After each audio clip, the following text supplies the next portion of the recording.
Hey, Brian. Hey, Steve, how are you? I'm really good.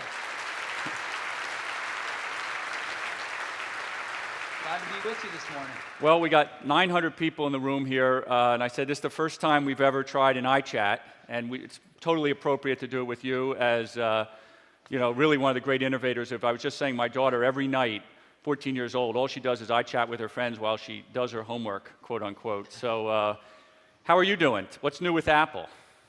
I'm doing great. Big stuff with us is the new Apple TV, which people can get and put in their homes and get movies over the internet right onto their widescreen TVs. And tomorrow we've got a big iPhone event. We're going to be rolling out some really cool things in the future roadmap for iPhone. So let's talk about, we've visited, you said I've been patient, if nothing else, in coming to visit Apple. I really want to try to figure out somehow where you've got the best products. Let me just back up for a second and ask you, we're here trying to figure out how to playing to win is the theme of our conference, and how to compete and how to face the new reality of competition. And let me start with, when you got back to Apple, you didn't find a company that was as good as when you had left, and you have reinvigorated it. It'll go down as one of the great American business success stories. How did you approach it as a manager, as a leader, and an innovator? How, if you don't mind just starting a little bit, and then we'll talk about Apple TV and all the other things. Well, Comcast, there's no real parallels between what Apple was like in those days and how Comcast is, obviously. Apple in those days was pretty crazy. They had all these different divisions overlapping their products, going after the same customers. They had all the resources divided so thinly that nothing had critical mass to achieve success. And Apple had basically forgotten who it was. That's probably the best way to say it. And part of the first part of the journey was to remind ourselves who we were and why we were doing what we were doing. Why does the world need Apple? And really to go back to our DNA. And our DNA was making computers for people, not for enterprises, but for people. And I discovered, as an example, that Apple didn't have a Mac under $2,000. Here was a company that invented the personal computer and didn't have anything under $2,000. So we had a lot of work to do. But in the end, what we really did was simplify the company. We went back to a very simple organization. We don't have any committees. We just have line management responsible for executing. And it turned out there were a lot of great people still at Apple. I asked them why they didn't leave, and they said, well, we bleed in 6 colors, which was the old 6-colored logo. And most of our problems was in management. A lot of the people that had been in management didn't know what they were doing, and so they were driving the bus off the cliff. We had to make some changes there. Okay, and today, it's interesting. Jamie Dimon was here yesterday at JP Morgan. He was saying very similar thing with the culture at JP Morgan. It's really hard, because you get kind of happy with where you're at, to come in and shock yourself. That's a little bit what, we're never happy with where we're at either. But how do you innovate in a company as big as Apple? That's one of the things that we're always struggling with. You've obviously been, in some ways, the best in the world. How'd you come up with the iPhone? How'd you come up with iTunes? And, without committees, is it all you all the time? Oh, no. No, we got incredibly talented people here, much more talented than me.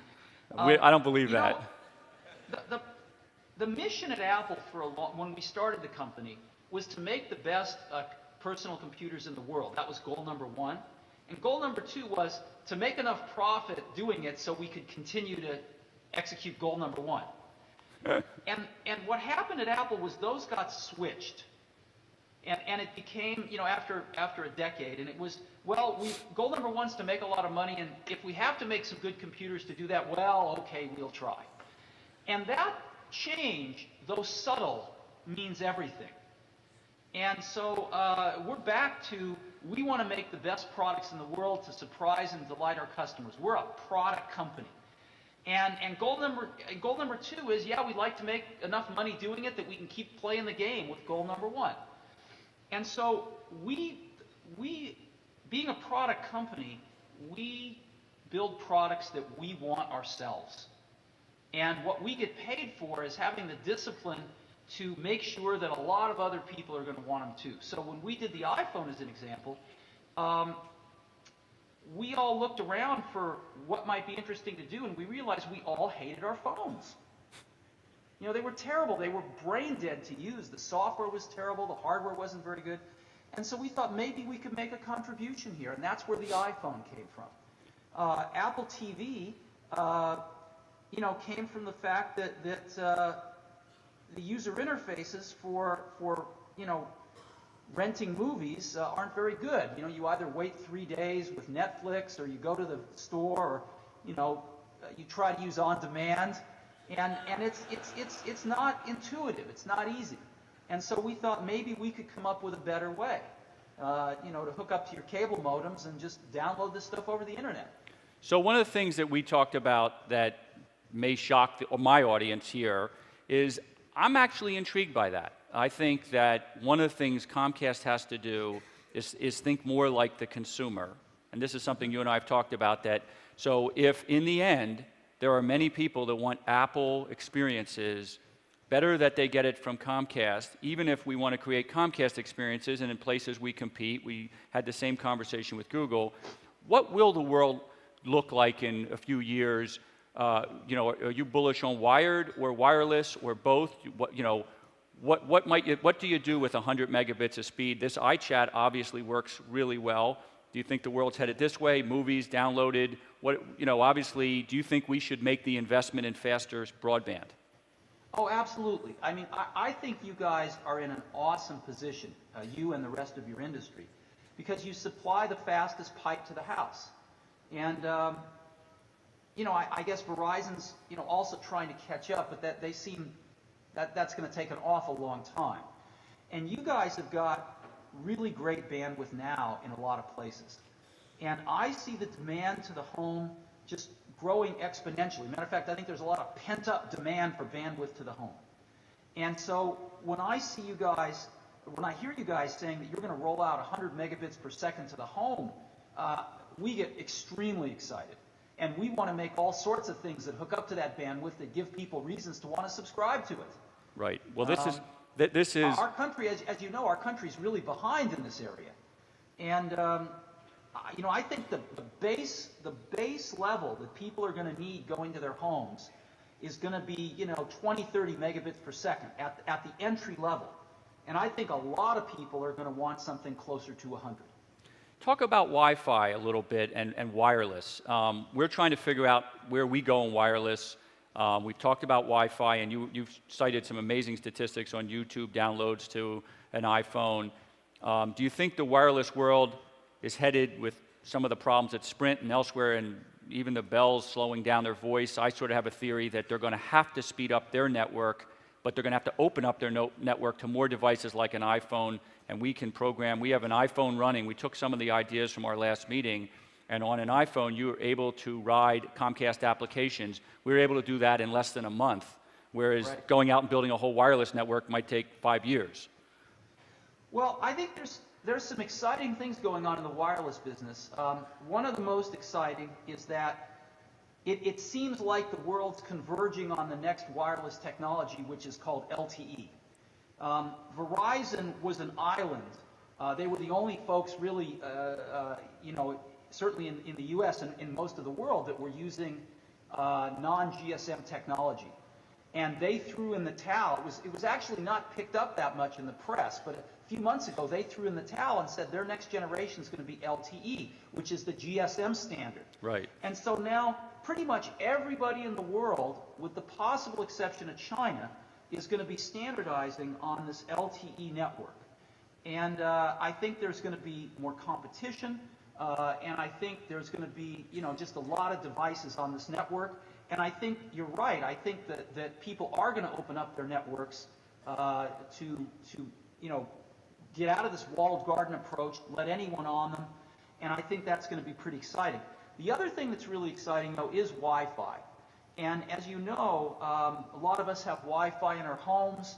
Almost all of us have Wi-Fi in our businesses. But it's not available to people outside our homes or outside our businesses. And the reason for that is everybody who's tried to do that keeps inserting a business model in the middle. They want to make money.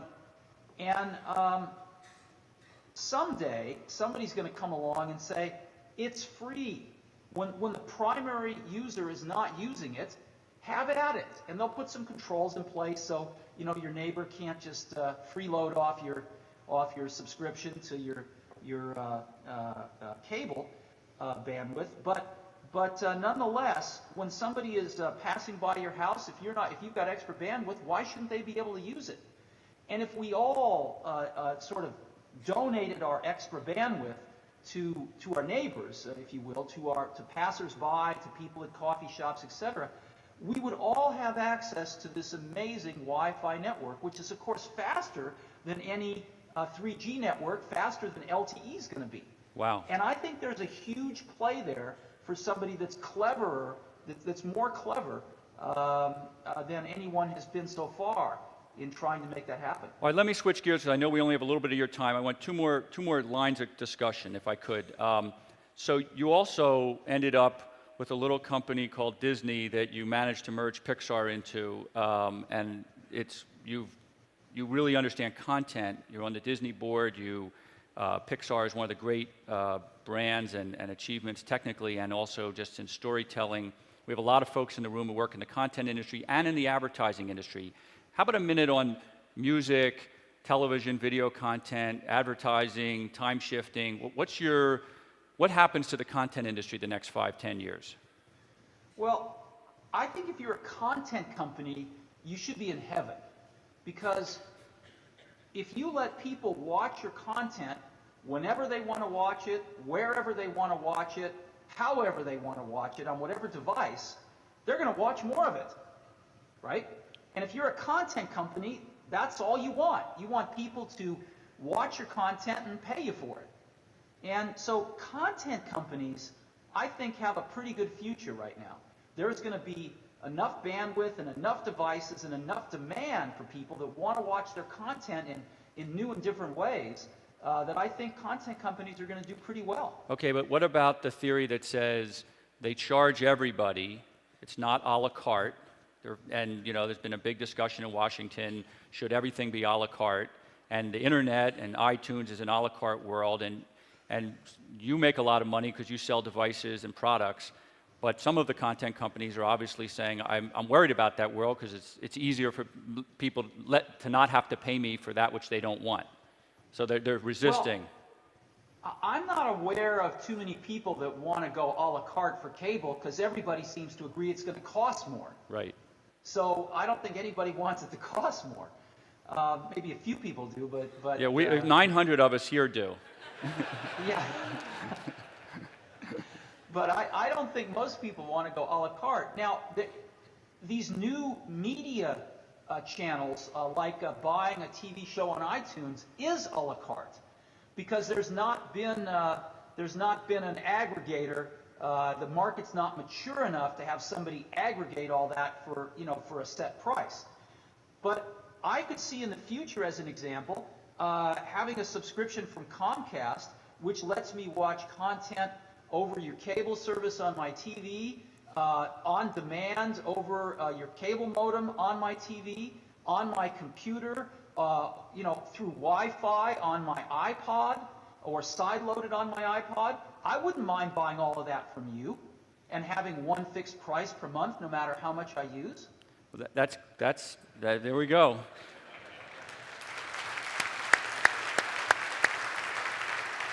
Okay, let me ask you, and if you're not comfortable, just say so. You and I share something also.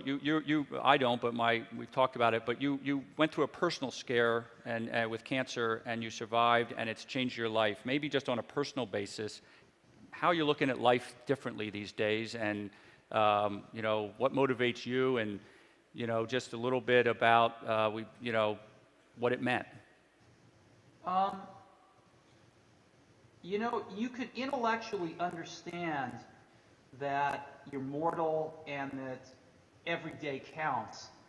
But when you're faced with an illness that could be quite serious, you learn that in your bones, if you will, and it becomes more than just an intellectual concept.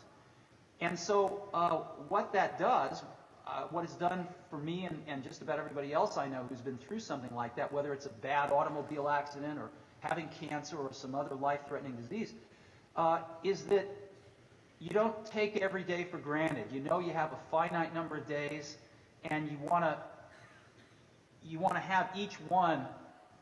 You want to be there for each one, and you want to have each one matter for you. And so you become even more conscious and rigid about just getting rid of things in your life that you don't love and spending the time on the things you love. Now, some people that go through a serious illness come out of it and they decide that their life is not what they want, and they change it radically in many cases.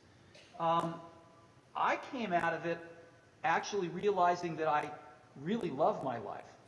You know, I'm really lucky, and I have a wonderful family, and I love my work. And that's pretty much what I do. And I'll be happy just doing that for the rest of my days. And so I gained an even deeper appreciation of how much I love what I do. And I want to make each day count. You don't have that many of them, and so it makes me want to strive for excellence in what we do at work, as an example, even more. Because if it's not going to be great, why are we wasting our days doing it? So it makes us lazy. Steve, on behalf of everybody at Comcast, you are, I said it in Fortune recently, you're one of my business heroes, even if you're going to destroy us someday, and I don't think so, but I hope so. We all love your products. You are America icon, and the way you live your life and the way you're creating Apple, we're going to learn a lot. I can't thank you enough for doing this morning, and on behalf of everybody at Comcast, we wish Apple great success and use lots of our bandwidth, and we'll see you soon. Thanks, Brian. You're very kind.